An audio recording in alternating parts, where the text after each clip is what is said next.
This is Fergus Hodgson, publisher of the Impunity Observer. Welcome to our podcast, and this is in our series on dollarization.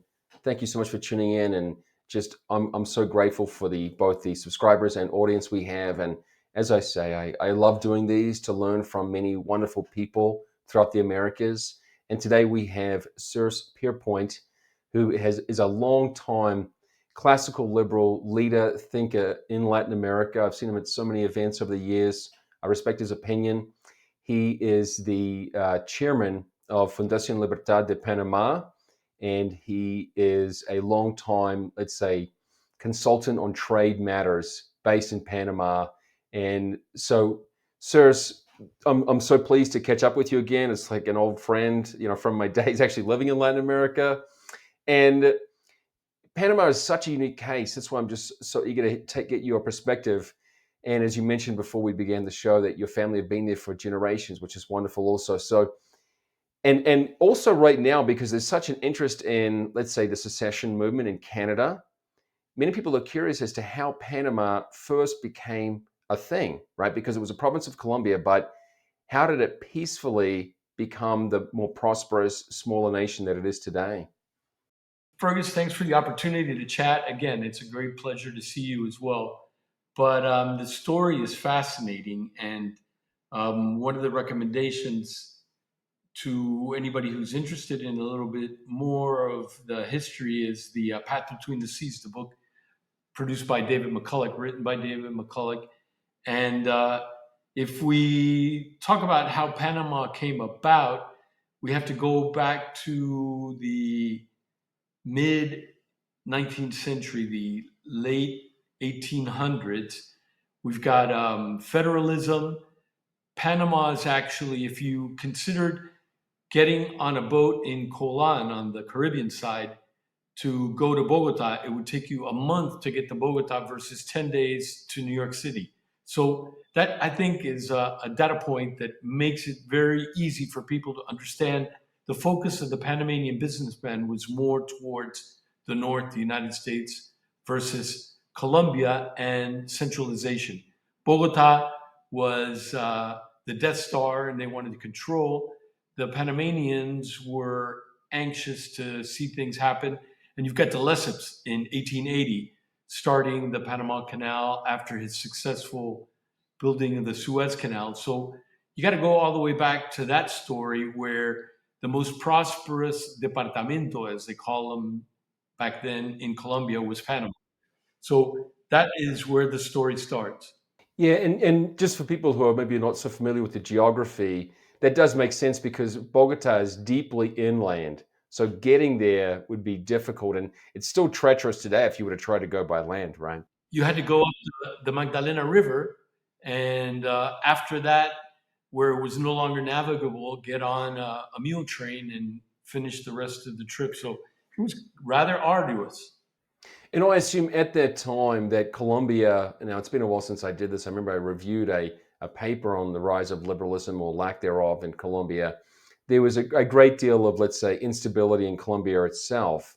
So was there, and I guess given the isolation, it would have been maybe a different community or different sense of identity in Panama.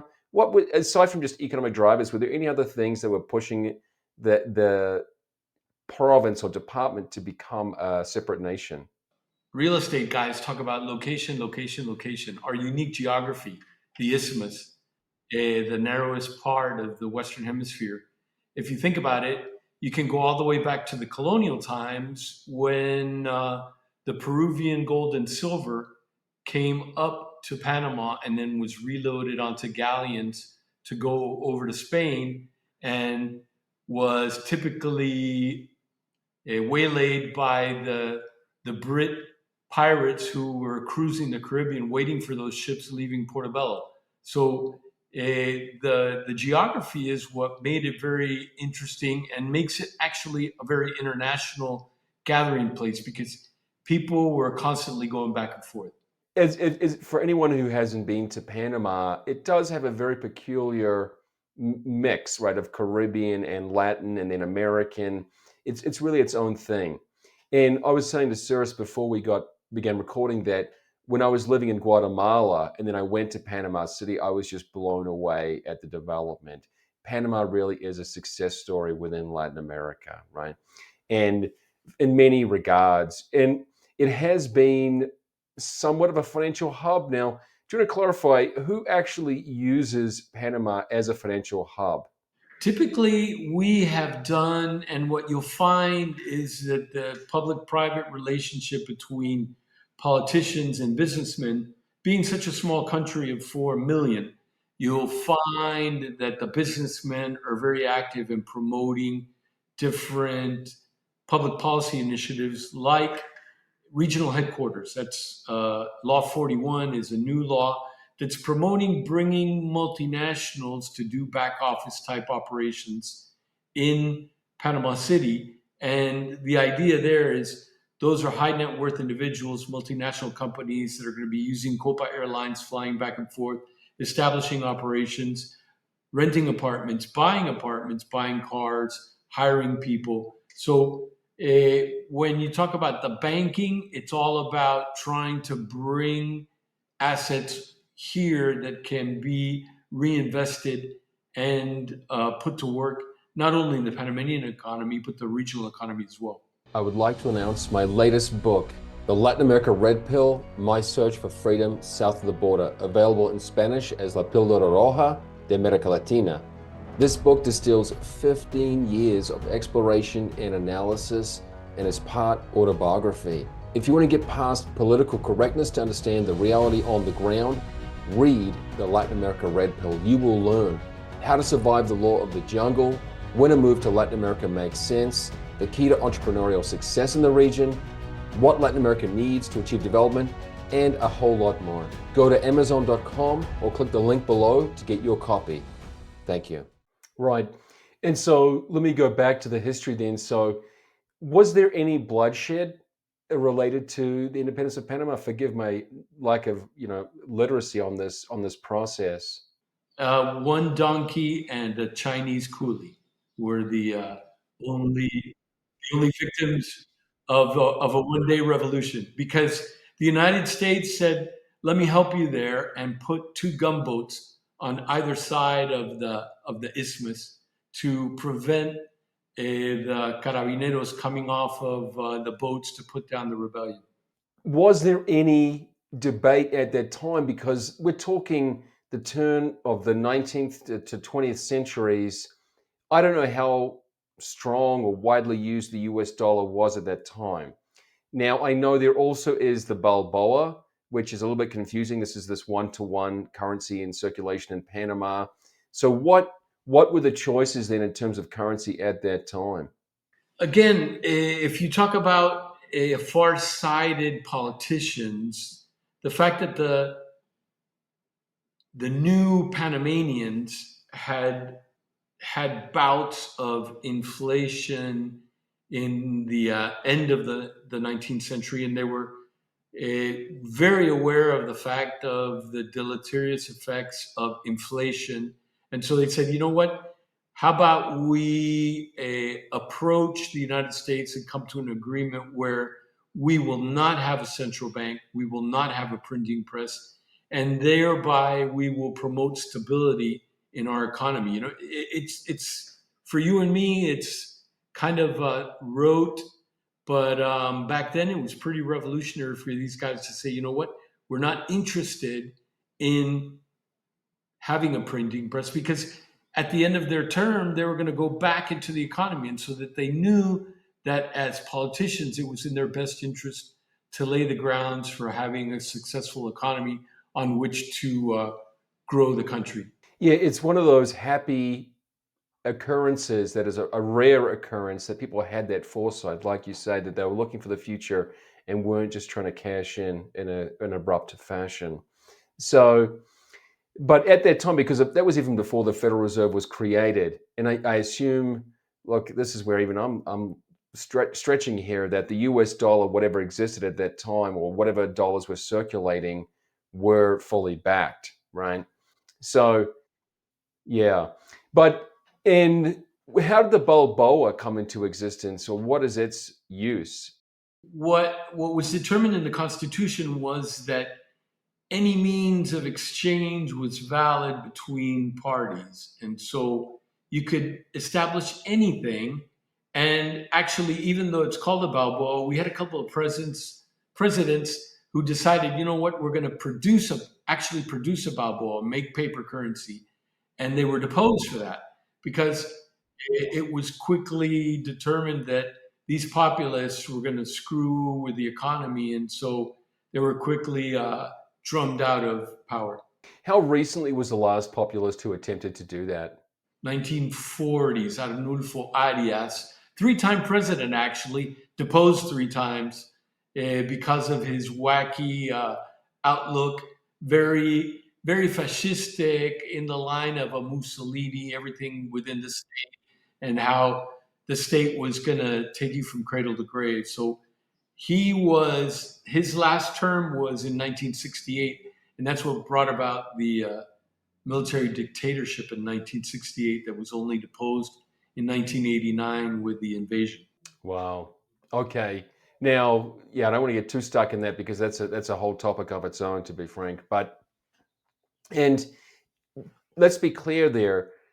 It's not actually that the US dollar is part of the Panamanian Constitution, like you say. It's actually full dollarization in that full, let's say, monetary optionality. Is that correct?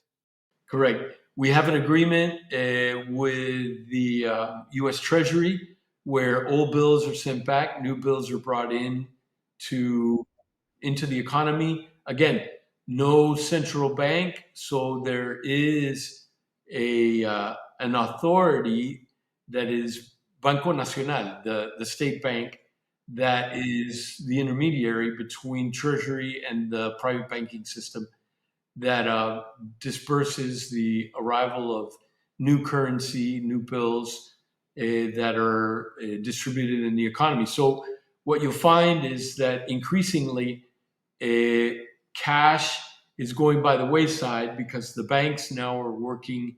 There's a new method of e-commerce known as Yappy, Yappy, that is used to exchange. So you'll find even the vegetable vendor on the corner has got his Yappy account where you can transfer the purchase of a couple of pounds of avocados, bananas, and tomatoes to his account.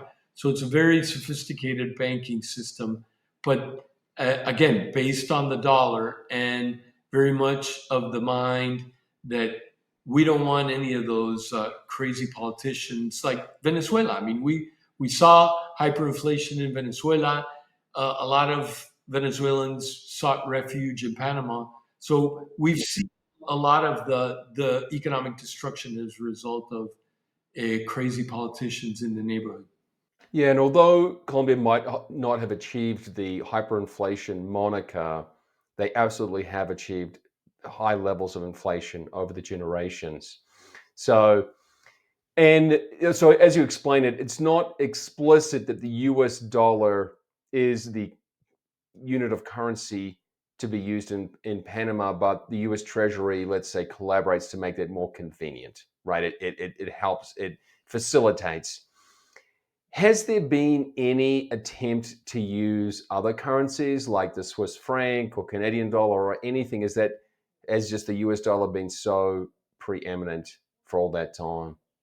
Any contract can be designated as any unit of currency. There's no limitation. As a matter of fact, our recent new mayor from last year's elections is accepting Bitcoin for payment of municipal transactions. Okay, so there is some flexibility there because I was thinking that yes, the US has been dominant in trade, but you know this as much as everyone else. The Chinese or the Chinese Communist Party have really been making inroads in Latin America. And are they attempting to use the yuan, or I think they have two different currencies in use in Panama?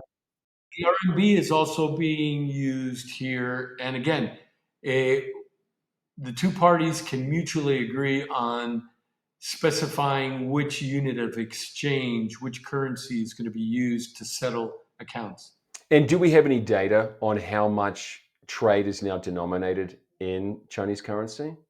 Because we don't have a central bank, that is dispersed knowledge that I don't think anybody's collecting actually. And to your point, with recent changes, Bitcoin, some banks are starting to allow opening Bitcoin accounts. Will the United States be the premier trade currency going forward? Nobody's quite sure, but the flexibility is built into the Constitution way back from its origins. That today it could be the dollar, tomorrow it might be the RMB or the euro or Bitcoin. Who knows? Like you said, there is that flexibility.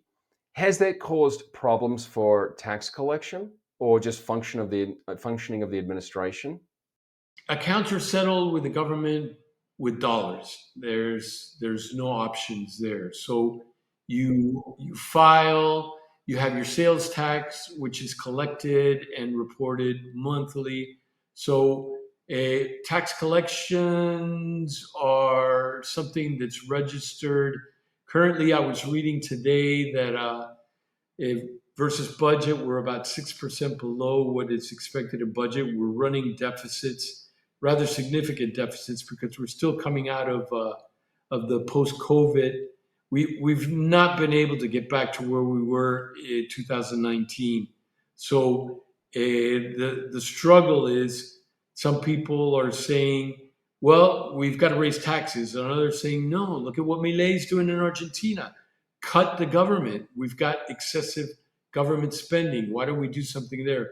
So right now we're in the midst of a conversation among parties as to what to do to right the ship from a fiscal perspective. Is Panama's status as I wouldn't necessarily call it a tax haven, but an amenable jurisdiction for, as you said, headquarters or what have you, or financial institutions? And I don't know if we want to talk about the Panama Papers yet, but is that under threat? Right. So we have all this FATCA legislation, all this, let's say, anti-money laundering legislation coming out of the United States. Yeah, we've had continuing conversations, and the OECD are the ones who are coming after us the hardest.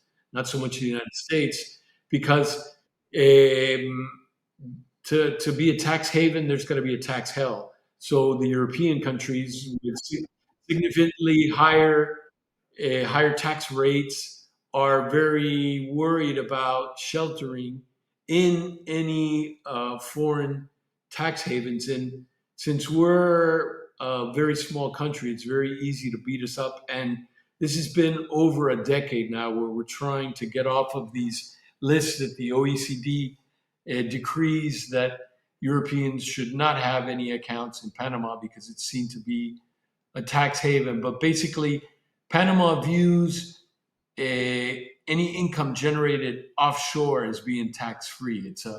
It's basically domestic view on filing of taxes. If you made a buck in Panama, you'll pay 25% corporate here in Panama. But if you did a transaction, again, remember, we've got the Kulan Free Trade Zone, which is an interpot between Asia and the Latin American countries in the neighborhood. So there's a lot of billions of dollars that are being transacted. But if I buy in China and sell to Costa Rica, that's considered tax free from a Panamanian fiscal perspective. So if the OECD or the European Union put a black mark or black listing on Panama, does that actually have any teeth? Does that actually hurt Panama? It does from the perspective of European companies being hindered at opening or expanding operations because it's frowned upon by their home countries. Is there a counterweight to the OECD? Let's say like an anti-tax hell coalition. So let's say the Bahamas and Panama get together. Yeah. The current administration, which came into power 1st of July of last year, was hoping that there would be an opportunity to look at Uncle Sam as somebody in our corner, but with Trump's recent moves with regards to Chinese investment in Panama, we found ourselves to be having been taken out to the woodshed for not being good neighbors with the United States. So I don't know who we can hope is going to help us. But again, when we talk about tax havens, we always point to Nevada or Delaware as bigger tax havens. That's one of the ironies, of course, that the United States might impose or throw its weight around abroad, but a few other countries can penetrate the United States and get access to the US tax havens. And Puerto Rico would be on that list as well. So there is an irony there. And so there's so much moving action going on right now, but you're telling me that there's a concern among the Trump administration that Panama has been too amenable or catered too much to Chinese interests. 2014, 2019 administration of Juan Carlos Varela broke relations with Taiwan and established relations with China with the view that most economic activity, especially the free trade zone, which represents about 10% of GDP, that was the natural partner was the People's Republic. So PRC was of the view, but unfortunately, with Belt and Road and activities around the world that basically saddled these poor countries with unpayable debts, we're quickly becoming aware that Beijing is not the big brother that we were looking for, and so there's been a shift, certainly with this administration, is anti-ethical to what Varela was doing back in that administration. That we should look more towards the United States as our natural partner. For other countries, so let's go back a bit, step back a bit, because to be frank, this whole area of tax, let's say competition, which is really what it should be labeled, in that Panama has taxes just like every other country, but they structure them differently. But they're competitive, which is healthy in my view. I would love to spend more time on that, but why don't we then address the idea of other countries seeking to emulate Panama's relative to success in the region, right? You said only 4 million people, yet really punching above its weight in terms of headquarters, in terms of having, as you say, the very active airport. What of other countries, let's say Costa Rica or Honduras or Guatemala, seeking to learn from Panama's experience? Uh, what would you take on and what would you reject from what Panama has done in terms of currency?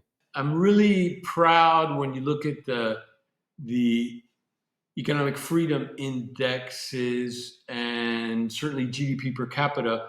We've surpassed Chile, which was the big country to try and emulate. But again, with successive socialist governments in Chile, our slow and steady growth versus their moving backwards has put us, I think, as an example worth emulating. And you mentioned Ecuador.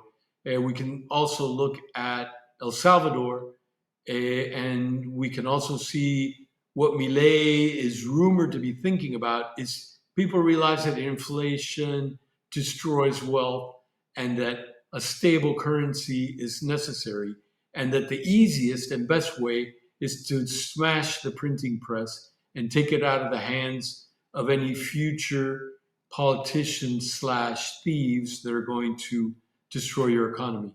Yes, but what? Okay, but of course, there's still a printing press in the United States, so there's still a de facto inflation tax. But you're just saying that in some ways, the competition between the currencies that can be used in Panama means there's some accountability that the Federal Reserve can only go so far in inflating its currency, or for Panamanians will just migrate to another currency.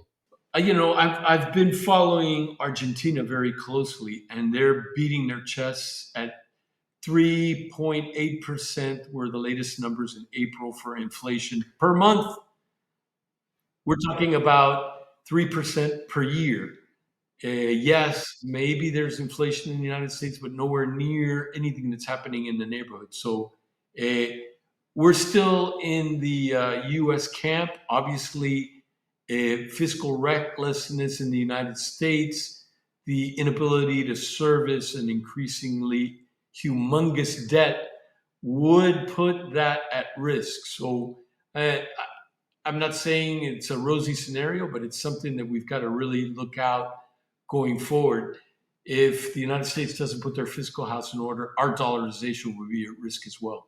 Yeah, but as you say, I didn't know this, but the fact that you already have inklings of migrations to other currencies is healthy competition, right? Although maybe the U.S. officials would not see it that way. And but would Panama see it as a competitive threat if neighbors were to consider dollarization, or is that even on the radar? No, because for us, the value more than internationally is domestic from the point of view of price stability. And what's the latest in terms of construction on the canal? Right, I hear tidbits from time to time. I mean, this is a monstrous task to try to re-engineer this engineering feat. So, is there expansion going on, or closure, or what is the latest status there? There was a lot of news last year about water shortages and transit restrictions due to the fact that lake levels were low, but that's all related to the El Nino Southern Oscillation. We have periodic extremes of weather, and we had a very a heavy El Nino cycle last year, which impacted, and that caused the Panamanian Canal Administration to say, we've got to look for additional water sources. So, as you know, the canal is fed by an artificial lake. And so, one of the new projects is to build an additional lake to feed the current lake to be able to have the resources necessary to be able to maintain transits even in heavy El Nino situations like we had last year. Sure, to buffer the water changes, the level changes. Another river that would be the Chagres, which was the main river that created the lake, the principal lake, or the only lake, better said. Now, this is going to be another river nearby that is also has significant resources that by creating a new lake there, that can be piped in to feed the main lake and beef up the stocks in the more drier parts of our dry season, which is anywhere from December to April. Okay, now I know I mentioned your association with Fundación Libertad Panamá, and I mean I've been to their events before. I really, they do what they can. Are there any other organizations that you would point people to if they want to learn more about Panama and even consider investing in or moving there? We're certainly a point of contact, but the American Chamber of Commerce for our northern friends, there are a lot of, because of the high concentration of multinationals, you'll find that the embassies and business communities associated around European or Asian have very active private groups that are welcoming to newcomers to the isthmus to learn more about doing business. Surse just said it there. Also follow him on X. It's just at Surse, Surse, and we'll share. I'll see what lectures I can find you to because you're obviously a learned man. And I remember years ago seeing you lecture in Guatemala City before a wonderful conference there. So I feel like there's just so much more to extract. But just thanks for sharing your time with us, Surse, and I appreciate your leadership with the classical liberal community in Latin America. Thanks to you, Fergus, for having this opportunity to catch up a little bit, and I look forward to seeing you in the near future somewhere on this globe.